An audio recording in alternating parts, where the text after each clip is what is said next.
총장님, 예. 사실관계를 쭉 좀 확인을 할 테니까요. 아까처럼 그렇게 흥분하시지 말고 사실관계를 확인을 좀 해주셨으면 좋겠습니다.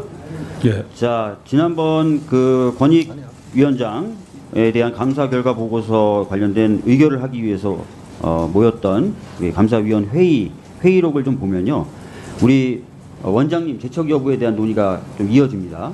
그 과정에서 우리 사무총장님이 이렇게 얘기해요.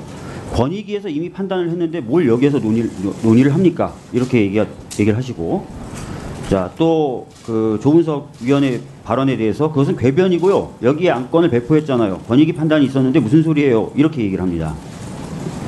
자, 이렇게 얘기하신 배경이 되는 게 권익위가 감사원에 제출했던 5월 9일 회의 관련된 자료를 토대로 하신 거죠? 저희가 대심 전에 미리 검토 보고 드린 자료도 있고요. 예. 거기도 상관없다고. 예, 권익위 자료도 있고 그렇습니다. 그러니까 권익위에서 이미 판단했다라는 표현은 그 자료에 기반하신 말씀이신 거죠? 5월 9일 회의했고 올 중순쯤에 보고서 정리해서 저희에게 문서로도 네. 전달하고 직접 전달도 하고 그랬습니다. 네. 그래서 원장님 그, 관련 사항으로 그 전달받았습니다. 자료에 관련돼서 말씀하신 것으로 저희들이 담당하는 연락관 통해서도 확인을 했고요. 그런데 이 권익위가 보냈던 자료를 보면 이렇게 돼 있어요. 그러니까 조사 담당 공직자에 대해서 고소 고발을 제기한 경우에 피조사자가 이 조사 담당 공직자가 신고 회피 의무가 발생한다고 볼 경우에 해당 조사를 회피하기 위해 악용할 소지가 있으면 신중하게 해석 적용할 필요가 있다. 이런 문구가 있어서 아마 총장님 그렇게 얘기하신 것 같아요. 맞죠? 예, 그래가지고 짧게 답변을 해주세요. 예, 그렇죠? 예. 예. 맞고요. 그리고 그쪽에서 네, 감사원장님에 알겠습니다. 관한 거는 네, 또 알겠습니다. 취지를 설명해 줬습니다. 네. 자, 그런데 정작 이 자료를 감사원에 보내면서 공문으로 뭐라고 같이 보내냐면, 다음 페이지 좀 보여주시죠. 이렇게 보냅니다. 이 자료에 대해서 뭐라고 설명하냐면, 이 자료는 관계기관 협의회 회의 자료 및 논의된 사항인데 의견 수렴을 위해서 만든 자료이기 때문에 기관의 최종적인 의견이 아님을 알려드립니다. 즉, 권익위의 최종적 의견이 아님을 알려드린다는 문구가 명시된 채로 보내집니다.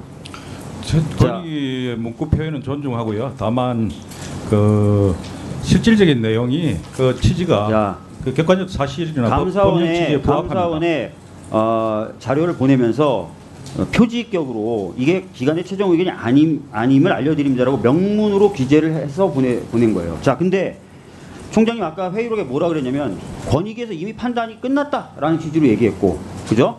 권익위 판단이 있었는데 무슨 소리냐? 궤변이다. 이런 식으로 윽박을 지릅니다.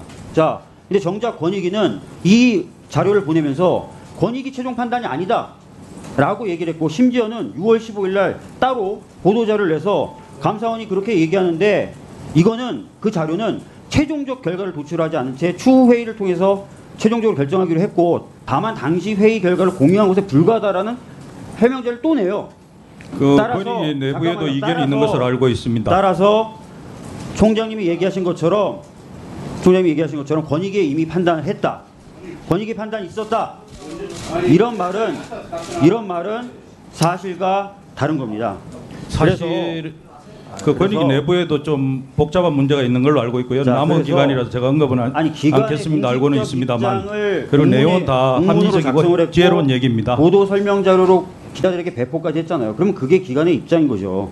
자, 그래서 예, 기관의 입장이라 할 수 그렇지 없고요. 않음에도 불구하고 그것이 마치 기관의 입장이고, 그래서 권익위가 이미 판단을 마쳤는데 왜 논의하냐라고 얘기하는 어떤 것은 순간에 그 기관에서 허위 보도자를 배포하기도 했지 않습니까? 자, 총장님께 더 이상 여쭤보지 않겠어요. 왜냐하면 총장님은 제 질의를 들으실 생각이 없어요.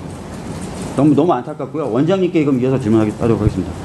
자, 원장님, 이렇게 권익위가 본 기관의 최종 의견이 아니다라고 명문으로 보냈음에도 불구하고 권익위가 이미 판단을 다 했다, 권익위가 이미 판단을 다 했는데 무슨 궤변이냐라고 회의석상에서 얘기한 거 바람직합니까? 뭐 아마 총장은 이제 그 문구를 그렇게 해석을 한 것으로. 아니죠. 명문으로 최종적인 의견이 아니다라는 걸 써놔요. 아까 보여드린 것처럼. 예, 예. 그렇기 때문에 권익위가 이미 판단을 마쳤다는 것은 사실이 아닌 허위의 사실입니다. 그리고 근데 이제 공문이 온 게 6월 7일자 아니겠습니까, 저게? 6월 7일자입니다. 예. 근데 회의는 6월 1일 날 있었습니다. 그래서 그 전에 저희가 이렇게 말씀드린 예, 취지가 또 29일 날인가 이제 원장님, 내용만 아마 전달을 원장님, 받았던 것 저희가 같습니다. 이렇게 말씀드린 취지는 또 있어요. 자, 넘겨주시죠. 6월 15일 날, 그러니까 6월 7일 날 공문을 받은 8일 뒤에, 그죠? 감사원이 보도자를 냅니다. 보도자를 내면서 권익위도 제척 대상이 아니라고 인정을 했는데 라고 하면서 보도자를 냅니다. 그 6월 7일 날 권익위가 해당 문건을 보낸 그 다음에 보도자료 배포한 거 맞죠? 그러면 아 이게 권익위의 최종 판단이 아니구나라는 걸 알면서도 이런 보도자를 배포한 게 되는 겁니다. 자, 옆에 계신 법원행정처장님께 여쭤보겠습니다. 자, 이게 뭐냐면 박희영 용산구청장 공소장인데 이게 뭐냐면 허위 보도자료를 배포했다는 것으로 공소당했어요. 참사 당일날 회의를 안 했으면서 참사 당일날 회의를 했다라는 내용을 담은 보도자료를 배포해서 허위 공문서 작성 및 행사죄로 공소가 제기된 것이고요. 다음 장 넘겨주세요. 대법원은 이미 국정원 댓글 개입 사건에서 국정원 댓글 개입한 것이 분명함에도 불구하고 국정원 직원이 댓글 개입한 바 없다라는 보도자료를 배포한 것을 허위 공문서 작성 및 배포 혐의로 기소가 됐고 대법원에서 유죄 확정 판결을 내렸습니다. 자, 이렇게 사실이 아닌 것이 명백한 경우, 즉 6월 7일 날 이미 공문으로 권익위가 그 내용은 권익위의 최종 의견이 아니다라는 걸 명문으로 보냈음에도 불구하고 다시 6월 15일 날 감사원이 권익위가 이미 판단을 마쳤음에도 불구하고 라는 내용을 담고 보도자를 배포한 것, 이거 허위 공문서 작성 및 배포 행위에 해당되지 않을까요? 어떻게 생각하십니까?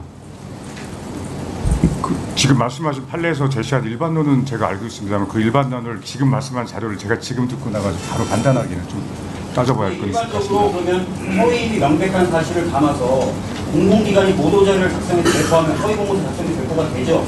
그렇습니다. 일반적으로. 따라서 6월 7일 날 이미 권익위가 명문으로 이것은 최종 의견이 아니다라는 공문을 보냈음에도 불구하고 그 사실 알면도 불구하고 권익위가 이미 판단을 마쳤다라는 허위의 내용을 담은 보도자료를 작성해서 배포한 사실은 허위 공문서 작성 및 배포 행위에 해당되고 여기에 따라서 여기에 대해서는 응분의 형사적 책임을 져야 될 거라고 생각합니다. 자.